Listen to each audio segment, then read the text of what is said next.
C'è stato un momento, a metà degli anni 60 del XX secolo, in cui un'azienda italiana ebbe l'occasione di guidare la rivoluzione informatica mondiale, 10 anni prima dei ragazzi della Silicon Valley. Una rivoluzione tecnologica che aveva le sue radici in una rivoluzione culturale e sociale, in un modello industriale pensato al di là di socialismo e capitalismo, che il suo promotore, Adriano Olivetti, aveva cominciato a sperimentare sin dagli anni 30 a Ivrea, in provincia di Torino. La Olivetti era arrivata ad essere la più grande azienda italiana, con il maggior successo commerciale internazionale, capace di coprire 1/3 del mercato mondiale del suo settore. Una multinazionale atipica, con un forte radicamento territoriale, caratterizzata da politiche sociali avveniristiche, formazione permanente e attività culturali di respiro internazionale, che furono il segreto del suo successo commerciale e che condusse alle soglie della più grande occasione industriale che l'Italia abbia mai avuto.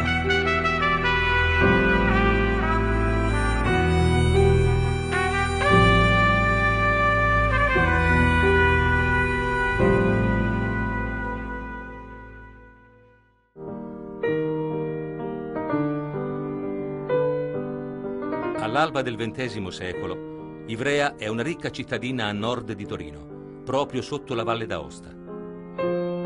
Qui, nel 1901, nasce in una famiglia di industriali Adriano Olivetti. La ditta fondata dal padre Camillo, un energico imprenditore ebreo di idee socialiste, aveva cominciato producendo strumenti di misurazione elettrica, per poi introdurre in Italia le prime macchine da scrivere.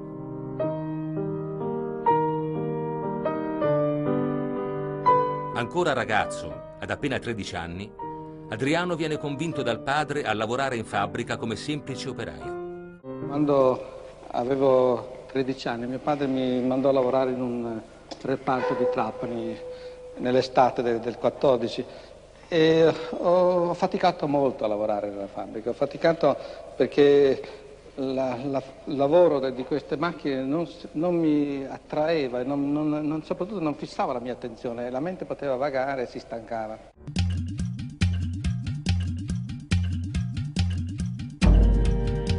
Questa che vedete è la prima macchina da scrivere portatile Olivetti. Si chiama MP1. Pesa solo 5 kg ed è alta appena 11 centimetri. Il risultato di un progetto ambizioso che ha richiesto un uso innovativo dei materiali e un design completamente rinnovato. È il 1932, proprio quando Adriano diventa direttore generale della Olivetti. Ha appena 30 anni. Per tutti egli è già l'ingegnere Adriano, un ingegnere chimico esperto di tecnologia, ma anche un uomo caratterizzato da una voracità culturale. Si interessa di storia, letteratura, filosofia. Lo appassionano le avanguardie, in particolare nel campo dell'arte e dell'architettura. Il fine dell'impresa è unicamente il profitto, si chiede. Una domanda improponibile nel mondo industriale del tempo e non solo. Ma Adriano va oltre, perché si dà una risposta che diventerà il principio a cui si ispireranno tutte le sue scelte. Il profitto deve essere reinvestito per il benessere della comunità. Un imprenditore illuminato o un utopista?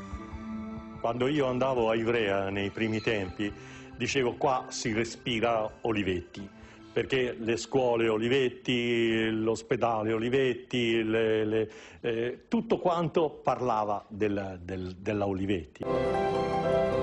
A partire dal 1937 viene avviata la costruzione di un quartiere residenziale per gli operai dell'Olivetti, progettato da due astri dell'architettura razionalista, Figini e Pollini. 2 anni dopo comincerà la costruzione del nuovo edificio tutto in vetro della fabbrica. Un vero e proprio monumento dell'architettura razionalista, ispirato alle idee di Le Corbusier e della Bauhaus tedesca.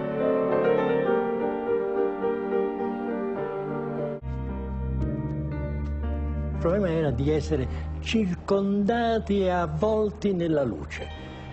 Ma l'ambiente di lavoro doveva essere luminoso per un fatto psicologico, sociologico e anche produttivo. Tutto sommato significava vivere insieme con gli altri, vederli e quindi poter anche rivolgere la parola a uno che stava vicino e dava sempre questo senso di poter far parte di un paesaggio e non di una prigione. Olivetti immagina un capitalismo a misura d'uomo. Negli stabilimenti Olivetti non ci sono solo catene di montaggio, ma anche mense, ambulatori medici, asili nido, biblioteche. Per mantenere alti i profitti si fa leva sulla motivazione personale del lavoratore e sulla partecipazione degli operai alla vita dell'azienda. La fabbrica di Ivrea diventa presto il modello di un'organizzazione del lavoro diversa, una sintesi tra cultura scientifica e cultura umanistica. Quando la fabbrica è ferma, i problemi della tecnica, le macchine spariscono e il problema fondamentale dell'uomo diventa più chiaro. Per quanto riguarda la gestione del personale, Olivetti adotta misure quasi rivoluzionarie per quell'epoca. I salari vengono aumentati del 20% rispetto al contratto nazionale. Le donne hanno 9 mesi di maternità retribuita. Il sabato viene lasciato libero. L'orario viene ridotto da 48 a 45 ore settimanali. Questo è un episodio della politica del personale dell'Olivetti. Allora il vecchio capo doveva andare in pensione. Le parole che mi furono dette come compito erano: ingegnere, lei va a sostituire il signor Ricci. Il signor Ricci è uno di quelli che ha lavorato tutta la vita in Olivetti. Gli è morta la moglie, mi dissero, e gli è morta la figlia 5 giorni dopo. Adesso è solo. L'uomo è in difficoltà, il suo primo problema è quello, la produzione viene dopo.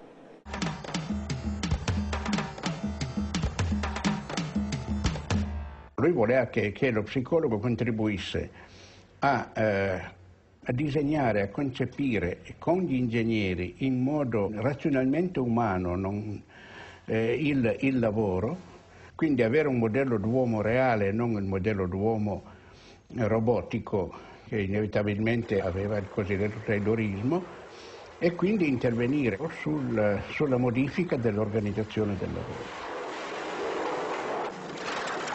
Fu uno stimolo questo a quel cambiamento totale dell'organizzazione del lavoro, per cui dalle linee di montaggio si passò a quelle che furono chiamate isole, nelle quali un gruppo di operai era capace di montare, opportunamente formato e qualificato, era capace di montare, controllare e riparare un prodotto finito o una parte completa di prodotto verificabile. La fabbrica di Ivrea diventa un cenacolo frequentato dai nomi più illustri della cultura e dell'arte italiana. Fra questi Moravia, Pasolini. Luigi Nono dirige un concerto in una sala allestita a fianco dell'officina, di fronte ad una platea in cui gli operai siedono accanto ai dirigenti. Durante l'orario di lavoro si tengono corsi sulla storia del movimento operaio, della rivoluzione russa e spagnola. Si organizzano festival cinematografici, mostre di pittura.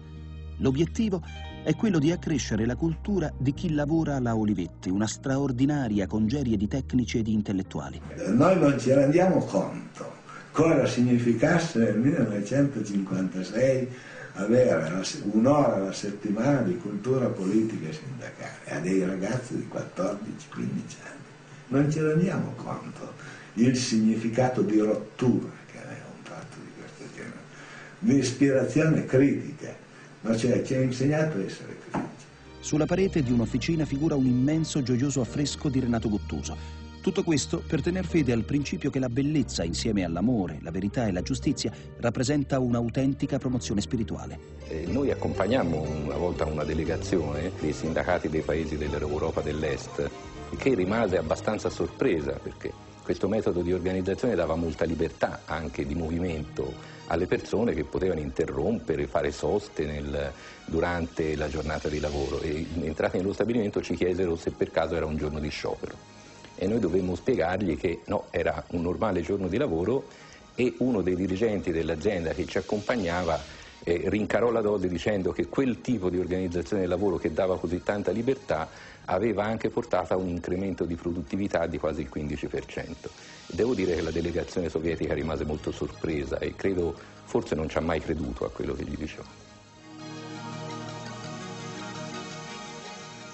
Impegno, motivazione, identificazione con l'azienda. Questi i segreti di un successo che, espresso in cifre, sfiora l'incredibile. In poco più di un decennio la produttività cresce del 500%.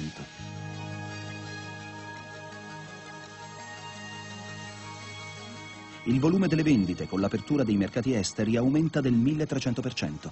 I profitti sono alle stelle. E il successo finanziario va di pari passo con quello d'immagine.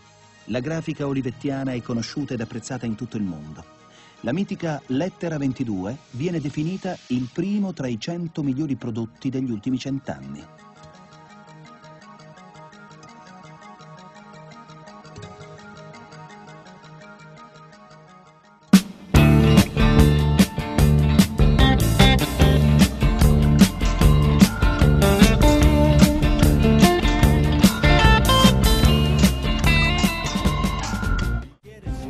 Camillo aveva formato di persona i suoi operai. Con Adriano si perpetua la vocazione formativa dell'azienda.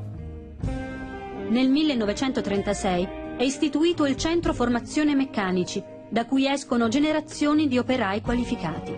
Nel 1943, in assenza di una scuola pubblica, nasce l'Istituto Tecnico Industriale Olivetti, in un primo momento riservato ai soli figli dei dipendenti, ma poi aperto a tutti. Gli studenti sono avvantaggiati dall'accesso diretto alle officine Olivetti. Possono frequentarlo anche i migliori elementi del Centro Formazione Meccanici, per i quali è prevista una borsa di studio equivalente al salario per intraprendere gli studi superiori. Il servizio gestione del personale accordava permessi di studio retribuiti anche agli operai che si iscrivevano ai corsi serali per diplomarsi e agli impiegati che intendevano laurearsi. Io una delle volte che incontrai appena arrivato in azienda l'ingegnere Adriano Olivetti, ricordo che mi disse abbia sempre presente che la nostra azienda, per le sue caratteristiche, deve essere un'azienda in cui circola la libertà, ma perché la nostra è un'azienda di inventori e non è possibile in un'azienda inventare qualcosa se attorno non c'è un ambiente che stimoli la libertà, la capacità di mettere in discussione le idee, anche se sono idee fortemente radicate.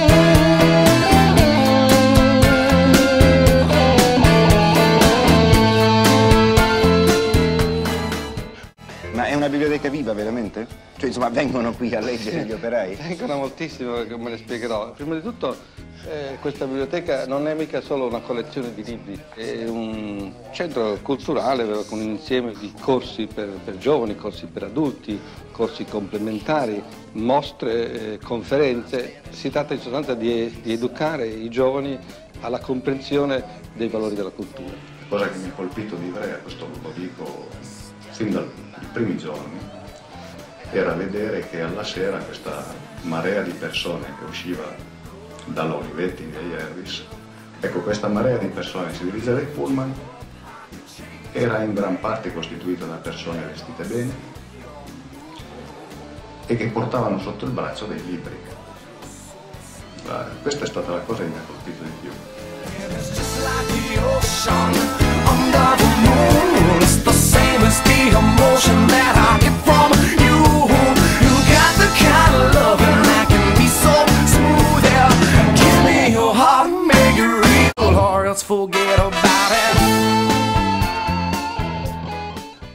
L'articolato e ricco sistema di servizi sociali alla Olivetti doveva costituire, nelle intenzioni di Adriano, il secondo e più concreto elemento di coinvolgimento di tutti alle sorti dell'azienda, pensata come comunità, pur nella modernità, accanto all'altro elemento, più immateriale, della libertà. Già nel 1909, solo un anno dopo la fondazione dell'impresa, Camillo istituì un'associazione mutualistica alimentata da contributi della direzione e dei dipendenti. Nel 1919, anno di disagi e povertà lasciati dalla guerra, si avvia la corresponsione di una indennità familiare a integrazione della retribuzione. Nel 1932 nasce la Fondazione Domenico Burzio per dare all'operaio sicurezze maggiori di quelle ristrette che garantivano le assicurazioni. Già nel 1936 si istituisce il servizio sanitario di fabbrica e un convalescenziario sulla serra di Ivrea che ospita operai, uomini e donne, colpiti da malattie professionali o più spesso ataviche. Tale attività sanitaria ha una ricaduta sull'intero territorio circostante. All'azione del convalescenziario si aggiunge l'infermeria di fabbrica, che sorveglia sulla salute di ogni dipendente con check-up completi annuali, cui seguono cure e somministrazioni di farmaci a spese dell'azienda. Questi operai che riprendevano il lavoro dopo un lungo periodo di assenza di malattia tubercolare avevano difficoltà nell'inserimento di cottimo, perché succedeva che molte volte dopo un periodo in sanatorio tornavano e dopo un po' ricadevano, perché la ripresa lavorativa dopo questa forma di malattia, che naturalmente dava un senso di stanchezza eccetera, non riuscivano a fare il cottimo. E allora lì, dopo varie segnalazioni l'azienda concesse a questi operai che tornavano un periodo di cottimo ridotto, cioè era un lento avvio alla produzione, questo per indicare la sensibilità dell'azienda a questi problemi.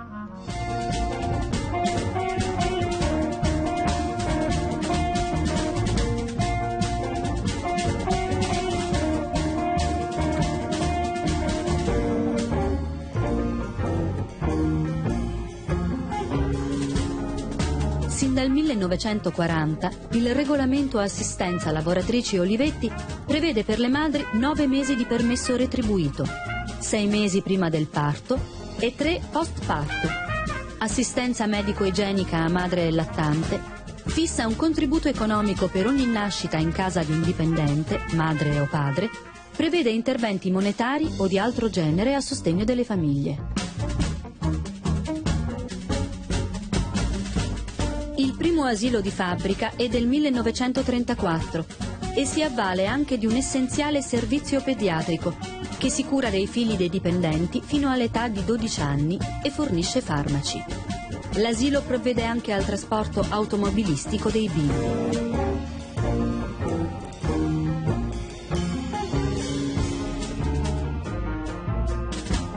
Il centro agrario Olivetti, poi, che aveva contribuito non poco a sostenere la popolazione nei periodi di guerra, provvede in tempo di pace al rifornimento per le mense.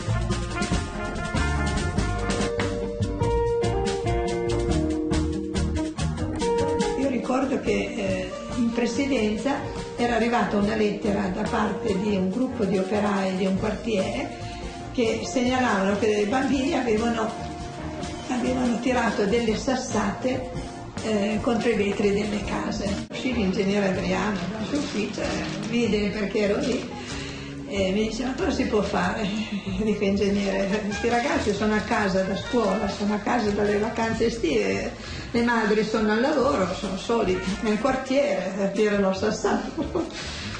Allora lui mi dice: ma veda cosa si può fare. Allora io già quell'anno lì, mi ricordo, ero già presi un maestro e tramite, diciamo, l'avviso mettemmo chi voleva, questi ragazzi di questo quartiere, chi voleva venire con questo maestro, eccetera. Questo maestro li prendeva al mattino, li raccoglieva, li portava, il primo anno li portò nei boschi, li portava a mangiare in mensa, otteneva di farli mangiare in mensa per il pasto e li portava in giro. Il primo anno fu così. Il secondo anno, signora Lombardo, qui c'è bisogno di una struttura.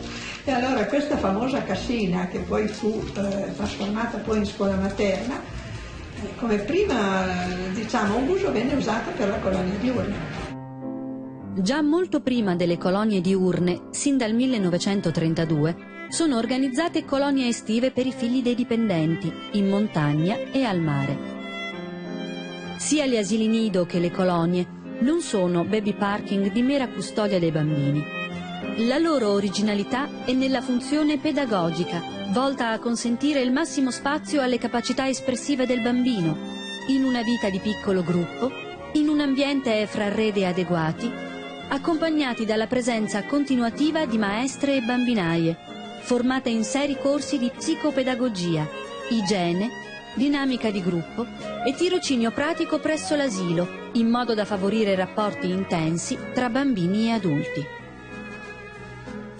Gli asili Olivetti degli anni 30 sono le prime realtà pedagogiche laiche per l'infanzia sorte in Italia e definiranno il modello di riferimento per la nascita delle prime scuole pubbliche, che saranno conquistate con strenua lotta ben 30 anni dopo la nascita di quelle olivettiane. Ci interessavamo dei giovani apprendisti, dell'orientamento scolastico per i figli dei dipendenti e poi partecipavamo a varie commissioni aziendali, quali la commissione indennità di posto, la commissione per lo studio degli infortuni del lavoro, e poi eravamo anche consulenti in questo fondo di solidarietà interna per spese ospedaliere, per spese medicinali, per cure termali. Non tutte le aziende vogliono avere un servizio professionale di questo tipo, perché dico, veramente va all'uomo, va alla persona, va al bisogno della persona, insomma. E allora vennero questi interventi, diciamo, che venivano praticamente, segnalavano un bisogno delle maestranze, furono codificati in questo fondo di solidarietà interna, che era un fondo alimentato dai contributi dell'azienda e dei dipendenti. In un'intervista pubblicata su Newsweek il 26 settembre 1954, Adriano Olivetti dichiara: nella nostra fabbrica di Ivrea funziona dal 1947 un consiglio di gestione composto da rappresentanti della direzione e dei lavoratori. L'intero programma dei servizi sociali, che comporta una spesa annua di 500 milioni di lire, è sottoposto a questo consiglio per la discussione e l'approvazione. Il consiglio ha potere esecutivo sull'amministrazione e gestione della biblioteca, della mensa, della rete dei trasporti per i lavoratori, della scuola per meccanici e apprendisti, dei permessi studio, dei servizi medici, delle iniziative culturali e ricreative, delle colonie montane e marine per i ragazzi, dell'asilo, come pure dell'assistenza alle vedove e agli orfani, e degli assegni familiari istituiti per integrare i servizi sociali statali per i lavoratori e le loro famiglie. Tale consiglio costituisce un terreno d'incontro democratico tra la direzione e i lavoratori e si è dimostrato inestimabile nell'opera di familiarizzazione di tutti i componenti della comunità di fabbrica, sia coi problemi che con gli obiettivi comuni.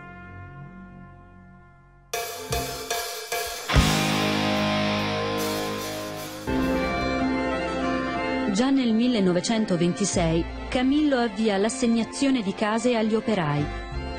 Con Adriano, 2 quartieri residenziali sono inaugurati a Ivrea nel 1942, un altro nel 1961.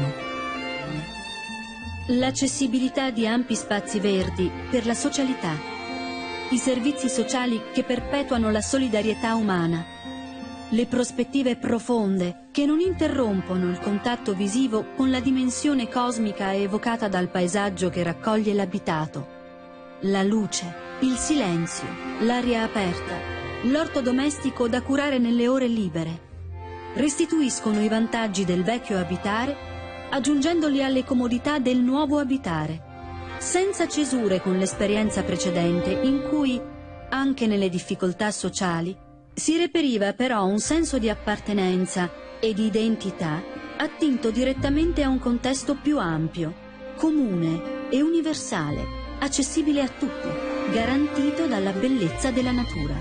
Tale sensibilità circa il senso del luogo e dell'abitare spiega come mai con Adriano si istituzionalizzi il comportamento già di Camillo di erogare prestiti senza interessi per il recupero delle case dei dipendenti, ma accompagnandolo ora con la consulenza gratuita di architetti e geometri dell'azienda. Si intendeva così evitare che i dipendenti abbandonassero la casa del paese natio o quella in campagna per inurbarsi a Ivrea, per evitare, oltre che lo sradicamento delle famiglie, anche l'esplosione urbanistica e la speculazione edilizia che, al contrario, affliggerà tutta l'Italia. A tal fine è anche assicurato, fin dal 1937, un servizio di pullman aziendali che, in assenza di trasporti pubblici, provvedono allo spostamento tra casa e lavoro, del quale possono usufruire gratuitamente anche studenti e familiari.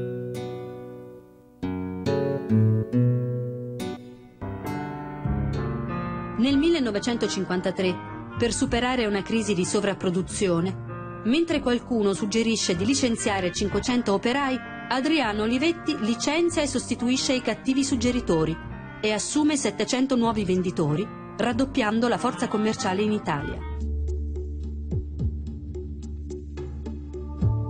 Si può dare importanza al fascino del paesaggio per scegliere un luogo dove tenere un corso di formazione commerciale?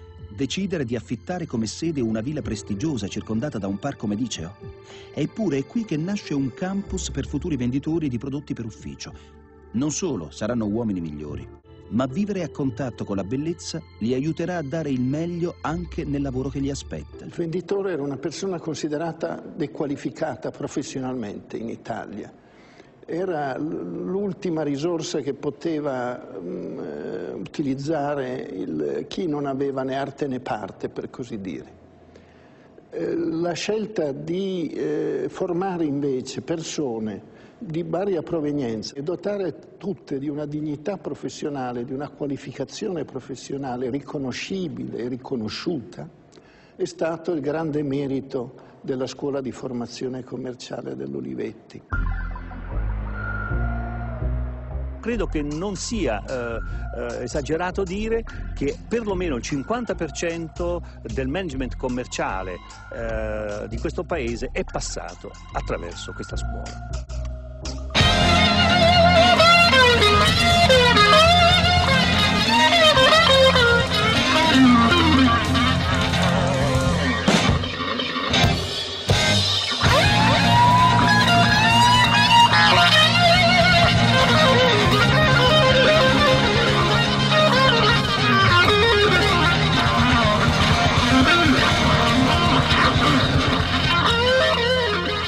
Può l'industria darsi dei fini? Si trovano questi semplicemente all'indice dei profitti? Non vi è al di là del ritmo apparente qualcosa di più affascinante, una destinazione, una vocazione anche nella vita di una fabbrica?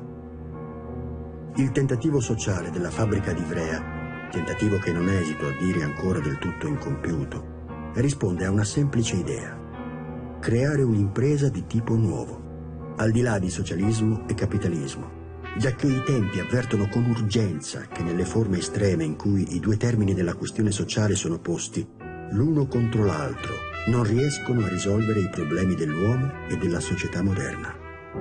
La nostra società crede perciò nei valori spirituali, nei valori della scienza, crede nei valori dell'arte, crede nei valori della cultura. Crede infine che gli ideali di giustizia non possano essere straniati dalle contese ancora ineliminate tra capitale e lavoro. Crede soprattutto nell'uomo, nella sua fiamma divina, nella sua possibilità di elevazione e di riscatto.